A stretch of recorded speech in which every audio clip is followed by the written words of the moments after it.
Hello everyone, আপনাদের সকলকে স্বাগত জানাই। আপনি কি জানেন এমন কিছু ওষুধ আছে যেগুলি প্রতিদিনের জীবনযাত্রায় প্রায়শই ব্যবহার করা হয়ে থাকে, যেমন মাথা ব্যথা, জ্বর, সর্দি, কাশি, পেটের সমস্যা কিংবা অ্যালার্জি। সব কিছুর জন্য কিছু কমন মেডিসিন বা ওষুধ ঘরে রাখা হয়। আপনার ঘরে ফার্স্ট এড বক্স আছে, কিন্তু সেই ফার্স্ট এড বক্সে 10টি কমন যে ওষুধ, সেই ওষুধ আছে কি না, যেগুলি দৈনন্দিন সমস্যায় সবচেয়ে বেশি কাজে লাগে। তাই আজকের ভিডিওতে জানুন এমন 10টি কমন মেডিসিন বা ওষুধের নাম এবং তাদের সঠিক ব্যবহার, শুধু নিজের জন্য নয়, পরিবার ও কাছের মানুষের নিরাপত্তার জন্য। তাই ভিডিওটি অবশ্যই শেষ পর্যন্ত দেখবেন, কারণ এই ওষুধগুলি জানা থাকলে জীবনের অনেক সহজ হবে।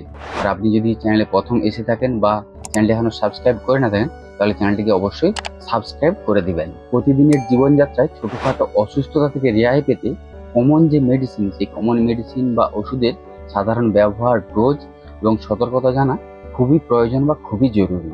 তাই 1 নম্বরে রয়েছে প্যারাসিটামল। এটি আপনারা ডোলো বা ক্যালপল বিভিন্ন নামে পেয়ে যাবেন। এটি সাধারণত জ্বর কিংবা হালকা থেকে মাঝারি ব্যথা যন্ত্রণায় ব্যবহার করা হয়ে থাকে।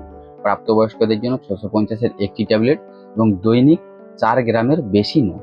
শিশুদের জন্য বয়স অনুযায়ী বা ওজন অনুযায়ী দেওয়া হয়ে থাকে। আর কিছু সতর্কতা আছে, লিভার বা কিডনির সমস্যা থাকলে চিকিৎসকের পরামর্শ নিয়ে ব্যবহার করতে হবে।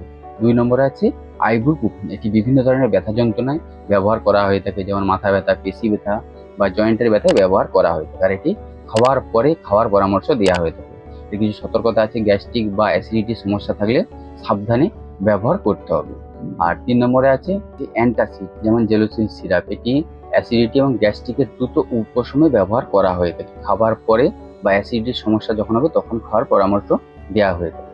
4 নম্বরে আছে ওমিপ্রাজল। এটি গ্যাস্ট্রিক বা অ্যাসিডিটির জন্য সকালে খালি পেটে খেতে দেওয়া হয়ে থাকে। এর সতর্কতা কি আছে, চিকিৎসকের পরামর্শ ছাড়া দীর্ঘদিন খাবেন। আপনার একদিন সমস্যা আছে বা 2 দিন সমস্যা আছে খেতে পারেন, তবে দীর্ঘদিন খাবেন না। 5 নম্বরে আছে অ্যালার্জির ওষুধ, যেমন সেট্রিজিন বা লিভোসেট্রিজিন। এটি অ্যালার্জি, সর্দি বা চুলকানির জন্য ব্যবহার করা হয়ে থাকে। এটি খেলে ঘুম পাওয়ার সম্ভাবনা অনেক সময় থেকে থাকে। আর 6 নম্বরে আছে ওআরএস। আপনার যদি ডায়রিয়া হয় বা বমি হয়, সেক্ষেত্রে শরীর পানি শূন্যতা হয়ে থাকে, সেই পানি শূন্যতা পূরণে ওআরএস খেতে পারেন। 7 নম্বরে আছে ডমপেরিডন বা অন্ডেসনেটন। এটি কি হয়, বমি বমি ভাব বা বমির জন্য দেওয়া হয়ে থাকে। আর ডমপেরিডন খাদ্য হজমেও সহায়তা করে। 8 নম্বরে আছে কফ সিরাপ, যেমন অ্যাসকোরিক এলএক্স। এগুলি কি হয়, কাশি বা কফ বের করার জন্য ব্যবহার করা হয়ে থাকে। আর এটি খাওয়াতে হলে শিশুদের ক্ষেত্রে চিকিৎসকের পরামর্শ নিতে হবে। আর এটি কখন খাওয়াতে থাকে, দিনে 2 বার 10 ml করে খাওয়ানো হয়ে থাকে। আর 9 নম্বরে আছে পেন রিলিফ অয়েন্টমেন্ট। আপনার যদি কোথাও আঘাত লেগে যায়, মাংসপেশির ব্যথা হয়, সেই সব সমস্যার জন্য পেন রিলিফ অয়েন্টমেন্ট, যেমন ভলিনি বা মুভ, এগুলি রাখতে পারেন। আর 10 নম্বরে আছে বেটাটাইন অয়েন্টমেন্ট। এটি ছোটোখাটো কাটা ছেঁড়া বা পোড়া জায়গায় জীবাণুনাশক হিসেবে ব্যবহার করা হয়ে থাকে। তো এই ছিল কমন মেডিসিন ফর ডেইলি ইউজেসের বিষয়ে একটা সম্পূর্ণ বিবরণ, যে আপনারা কমন মেডিসিন হিসেবে কোন মেডিসিনগুলো বা ওষুধগুলো আপনারা ফার্স্ট এড বক্সে রাখবে, তার বিষয়ে একটা সম্পূর্ণ বিবরণ।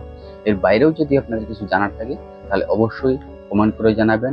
তবে দীর্ঘদিন ধরে কোনো ওষুধই খাবেন না, সেক্ষেত্রে আপনি চিকিৎসকের পরামর্শ নেবেন। ভিডিওটি যদি ভালো লেগে থাকে তাহলে সকলের সাথে শেয়ার করে সকলকে দেখার সুযোগ করে দিবেন, লাইক করবেন।